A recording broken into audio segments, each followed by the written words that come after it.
है मुंबई आतंकी हमले का मास्टरमाइंड तैमूर राणा कल सुबह भारत लाया जाएगा। भारत की खुफिया और जांच एजेंसियों की एक विशेष टीम राणा को लाने के लिए अमेरिका में है और उसने कागजी कार्रवाई पूरी कर ली है। अमेरिकी अदालत की सिफारिशों के अनुसार दिल्ली और मुंबई की 2 जेलों में गुप्त रूप से विशेष सुरक्षा व्यवस्था की गई है। सूत्रों ने आज तक को बताया कि भारत लाए जाने के बाद राणा को शुरुआती कुछ हफ्तों तक राष्ट्रीय जांच एजेंसी यानी एनआईए की हिरासत में रखा जाएगा और इस पूरे ऑपरेशन की निगरानी राष्ट्रीय सुरक्षा सलाहकार अजीत डोभाल, एनआईए और गृह मंत्रालय के शीर्ष अधिकारी ही कर रहे हैं।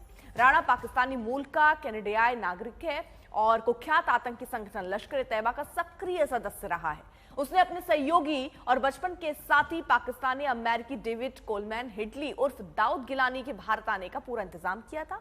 उसने मुंबई में अपनी इमिग्रेशन कंपनी के दफ्तर को 26/11 के हमले के लिए टारगेट्स की रेकी का आधार बनाया और फिर हिडली के भारत आने के लिए पासपोर्ट का इंतजाम किया।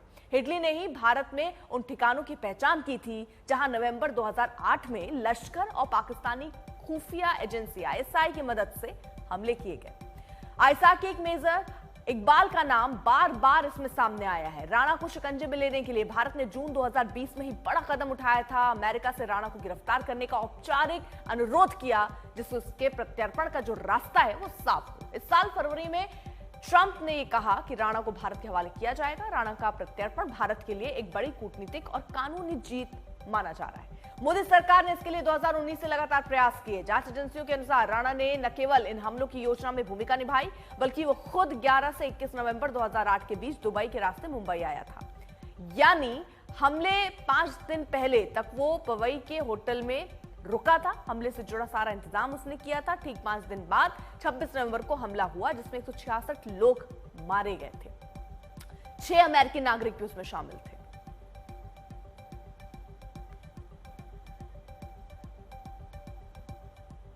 पिछले दिनों प्रधानमंत्री मोदी जब अमेरिका गए थे तब अमेरिकी राष्ट्रपति ट्रंप ने तैमूर राणा को भारत को सौंपने का ऐलान किया था। आइए आपको दिखाते हैं ट्रंप का वो बयान। Today I'm pleased to announce that my administration has approved the extradition of one of the plotters and one of the very evil people of the world, and having to do with the horrific 2008 Mumbai terrorist attack, to face justice in India. So he's going to be going back to India to face justice. इस बीच एक बड़ी खबर आ रही है। तैमूर राणा को special plane से दरअसल भारत लाया जाएगा और अब सारे जो प्रोसेस है वो लगभग कर लिए गए हैं। मुंबई हमले का गुनहगार जो कि अब भारत आएगा, स्पेशल विमान से राणा को लाया जाएगा। भारत आते ही एनआईए कोर्ट में पहले पेशी होगी। जितेंद्र बहादुर सिंह हमारे साथ हमारे सहयोगी इस वक्त जुड़ चुके हैं। जितेंद्र, अब नजर उस दिन पर है, कौन सा वो दिन होगा?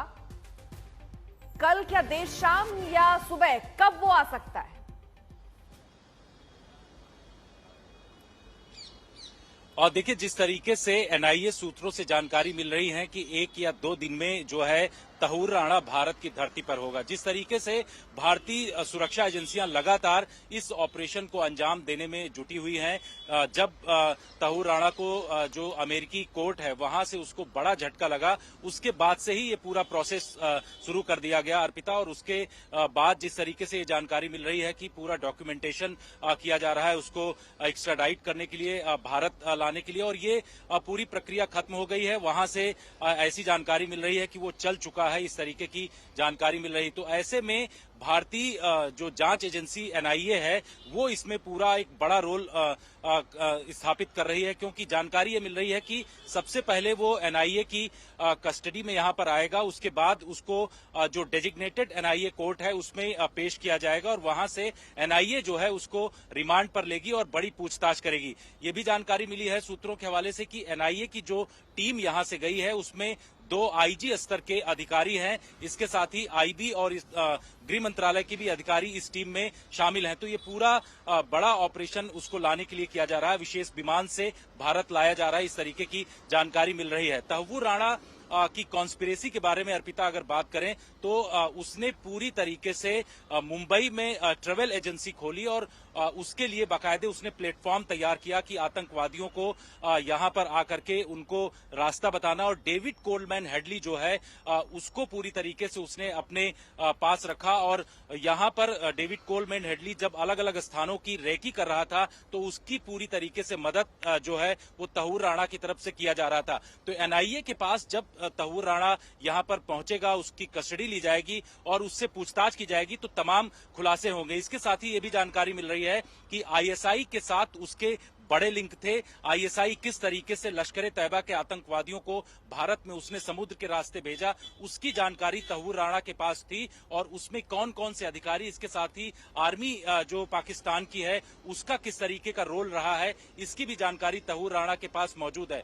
इसकी विस्तृत जानकारी जब एनआईए पूछताछ करेगी या फिर दूसरी एजेंसियां जो इसमें शामिल होंगी उसके बाद क्लियर पता चलेगा कि तहूर राणा की बड़ी कॉन्स्पिरेसी किस तरीके की थी। लेकिन जिस तरीके से बात करें कि डेविड कोल्डमैन हेडली जब अमेरिका में वो गिरफ्तार हुआ और उससे जब पूछताछ हुई तो उस दौरान एफबीआई के सामने उसने ये माना कि 2006 में ही उसने तहूर राणा को ये जानकारी दे दिया था कि 26/11 का हमला 2008 में होने वाला है। यानी कि ये तहूर राणा को पूरी जानकारी पहले से ही पता थी कि 26/11 का हमला जो है वो हो सकता है। इस तरीके की जानकारी जो है एजेंसियों के पास आ रही है। तो इसको किस तरीके से आगे बढ़ना है, इस पर जांच एजेंसियां लगातार काम कर रही हैं और पूछताछ में कई अहम खुलासे होंगे इसको लेकर के। आप रहिए जरा साथ। वहीं देखिए, तहूर राणा की भारत में गवाही से पाकिस्तान आतंकवाद पर कैसे बेनकाब होने वाला है वो आपको हम जरा बताते हैं। देखिए, राणा 2008 के मुंबई हमलों में लश्कर तैयबा के साथ अपनी भूमिका का खुलासा कर सकता है, जिससे पाकिस्तान में इस समूह को मिलने वाली सहायता उजागर हो सकती है। वो डेविड हेडली के साथ अपनी बातचीत के आधार पर पाकिस्तान की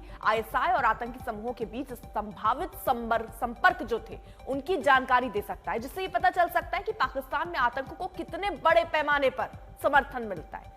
मुंबई की 26/11 हमले के लिए प्लानिंग से लेकर हथियार और बाकी साजो सामान जुटाने के लिए इस्तेमाल किए गए पूरे नेटवर्क का खुलासा हो सकता है। इसके अलावा भारत में जो स्लीपर सेल है उनका खुलासा हो सकता है। हालांकि सुरक्षा एजेंसियों को तहूर राणा के हर बयान को बेहद गहराई से खंगालना होगा, क्योंकि वो एक शातिर और बेहद खतरनाक आतंकी है।